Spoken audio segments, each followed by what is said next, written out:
we are counting down to the Republican National Convention. 21 days to go, and we now have a partial list of some of the high-profile speakers. But it's not the names on the list raising eyebrows, it's those that are missing.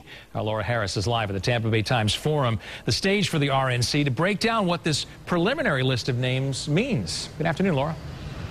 Good afternoon, Dan. It means that they're not politically snubbing anyone. It doesn't mean just because someone's name is not on the list right now that maybe it won't be added a little bit later. In fact, history shows that if your name is not on the list right now, it could mean that you're still in the running to be a vice presidential candidate. One thing is for sure, though, the GOP is strategically making these moves. This is all going to be very, very carefully calculated.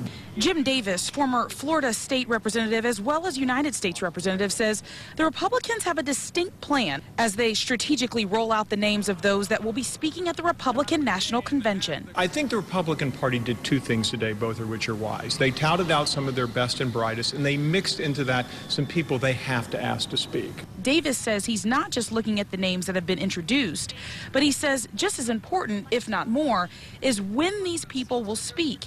He says the primetime speakers will be the ones to watch, the ones the Republican Party really want to put on display. That said, there has been talk that if the name isn't on the list, it probably means the person is still in the coveted Veep stakes.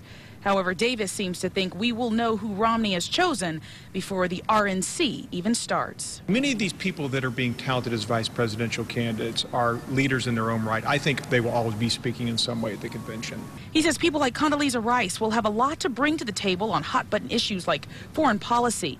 People like Governor Scott and Senator John McCain are more formalities, more of tradition, because those two won't help to swing votes. Speakers like South Carolina Governor Nikki Haley and New Mexico Governor Susana Martinez will get the attention of the women voters as they both made history by becoming the first female governors in their respective states. While we expect to hear more announcements on those who will be slated to speak, the question still remains: who will get the nod for the vice presidency? Despite much conversation, Davis doesn't seem to think it will be Florida Senator Marco Rubio. He says he thinks the battleground state of Ohio will get the green light. Today I put my money on Rob Portman.